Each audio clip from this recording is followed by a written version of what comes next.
Hello to all students. I hope you are doing fine. I am Professor Masood Fuzail. Today we are going to discuss human female reproductive cycle. Human female reproductive cycle can be divided into two steps: ovarian cycle and uterine cycle. Reproductive cycle is also known as menstrual cycle. Ovarian cycle takes place in the ovary, while uterine cycle takes place in the endometrium of the uterus. First of all, we are going to discuss ovarian cycle. Ovarian cycle takes place in the ovary, as you can see in this diagram. When a female is born, at birth it contains 4 million follicle cells. Follicles are specialized cells which produces eggs or ovum in a process known as oogenesis.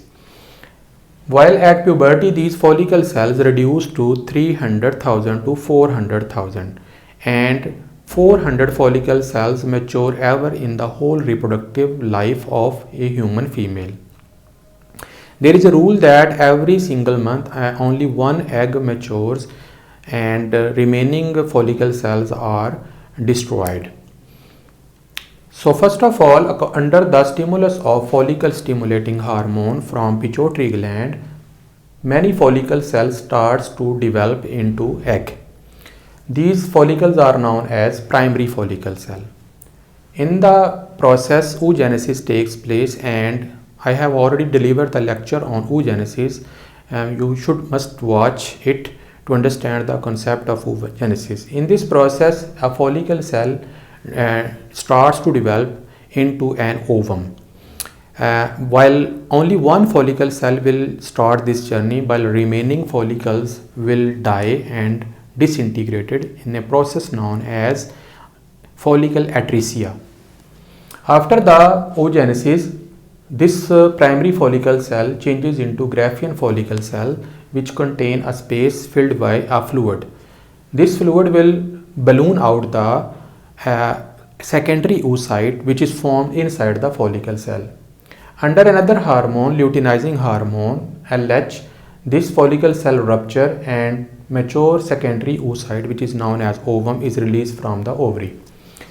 Again, under the LH, this empty follicle cells will be converted into a yellowish body, which is known as corpus luteum, which will secrete a hormone known as progesterone. The second cycle will start in uterus. This is the wall of uterus, which is endometrium, and there are different stages of uterine cycle, which is menstruation, proliferation, secretion, and menstruation. Again, we will discuss it in later. During a uterine cycle, the walls of uterus are vascularized. The blood supply and blood capillaries have been increased in the walls of the uterus. So now let's discuss this topic in detail. First of all, we will go in our brain, and our brain has a part which is known as hypothalamus. Hypothalamus has a double role. It has a secretory function, endocrine function, and also nervous function. Hypothalamus brain has some cells which are called neurosecretory cells. These neurosecretory cells produce a hormone which is known as gonadotropin releasing hormone. Hypothalamus secrete gonadotropin releasing hormone.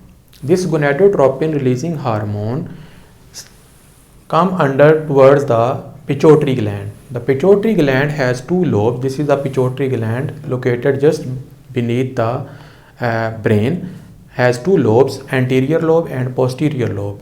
Gonadotropin releasing hormone stimulate anterior pituitary cells to secrete another hormone which is known as FSH, follicle stimulating hormone. Follicle stimulating hormone released by the cells of anterior pituitary are added into the bloodstream. FSH via blood reaches to the follicle cells present in the ovary and start the process of formation of ovum, and it also releases a hormone which is known as estrogen. Estrogen hormone again added in the blood and reaches to the anterior pituitary and inhibits the secretion of FSH. So hypothalamus release GnRH. GnRH releases goes to anterior, stimulate anterior pituitary to release FSH. FSH stimulate follicle cells.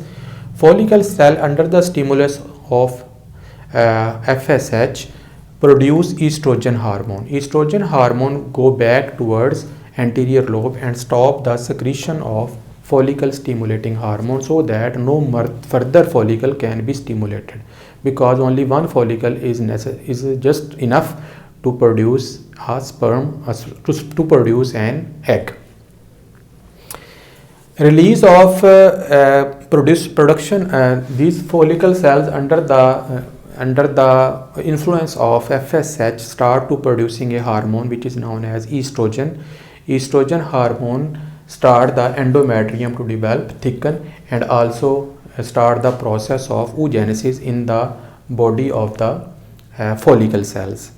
Increase in estrogen hormone and decrease in FSH stimulates anterior pituitary to release one more hormone which is known as LH, luteinizing hormone. So release of estrogen hormone and inhibition of FSH hormone, release of LH hormone. LH hormone via blood reaches to the wall of ovary and cause ovulation. In the process of ovulation, ovum is released from the Graafian follicle, and at the same time LH also cause luteinization of the follicle cells, and a structure is formed which is known as corpus luteum. Corpus luteum then starts secreting two hormones, estrogen and progesterone hormone. These two hormones together act on the wall of the uterus to vascularize it and to thicken, so that a fertilized egg can be implanted on the wall of the uterus. But in this case, the egg is not going to be fertilized by sperm. So your wall of the uterus will wait for egg to come and attach with it, but after a few days the egg has not reached yet. So the corpus luteum yellowish body will change into corpus albicans and stop secreting estrogen and progesterone hormone.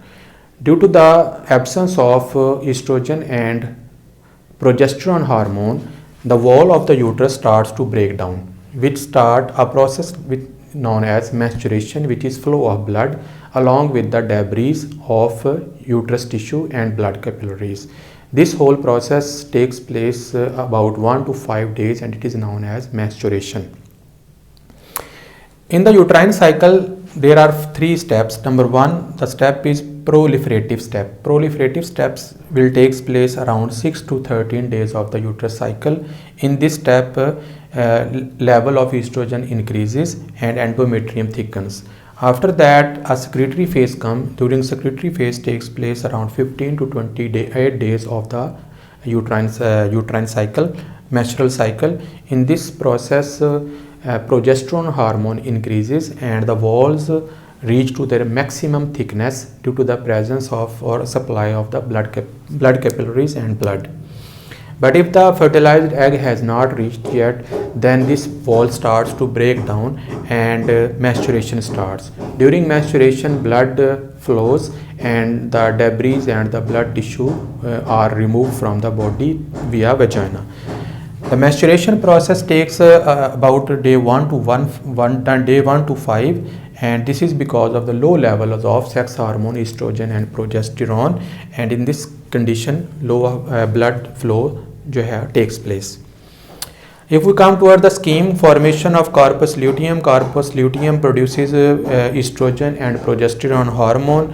After that, if egg is not produced, this corpus luteum changes into corpus albicans, and corpus albicans after that no more production of estrogen and progesterone hormone, and menstruation starts.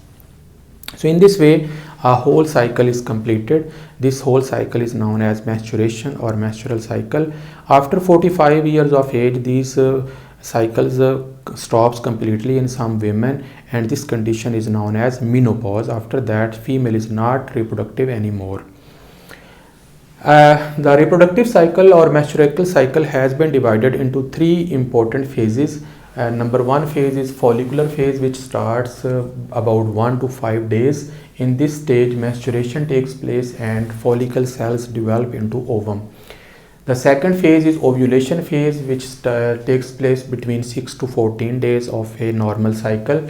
In this phase, secondary oocyte is released from the follicle cell, which is known as ovulation. The third phase is luteal phase, which takes place around 15 to 28 days. In this stage, corpus luteum is formed and which produce progesterone hormone. I have summarized the functions of some hormones of menstrual cycle. There are 4 hormones. Number 1, GnRH, which is gonadotropin releasing hormone, which is produced by hypothalamus. It controls the pituitary secretions. The second hormone is FSH, which is released by pituitary gland. It stimulates follicle to mature, or follicle cells start to maturing. It also increases the estrogen hormone production. The third hormone is LH, which is released by pituitary. It causes ovulation and luteinizing of the follicle cell to form corpus luteum. The fourth hormone is progesterone, which is released by corpus luteum. It stimulates thickening of the uterus wall and it also maintains pregnancy if fertilized egg is reached at the uterus wall. So in this way we try to understand the reproductive cycle of female. I hope you have understand it. If you do, please like it, subscribe it and share with your friend. See you with the next lecture. Bye.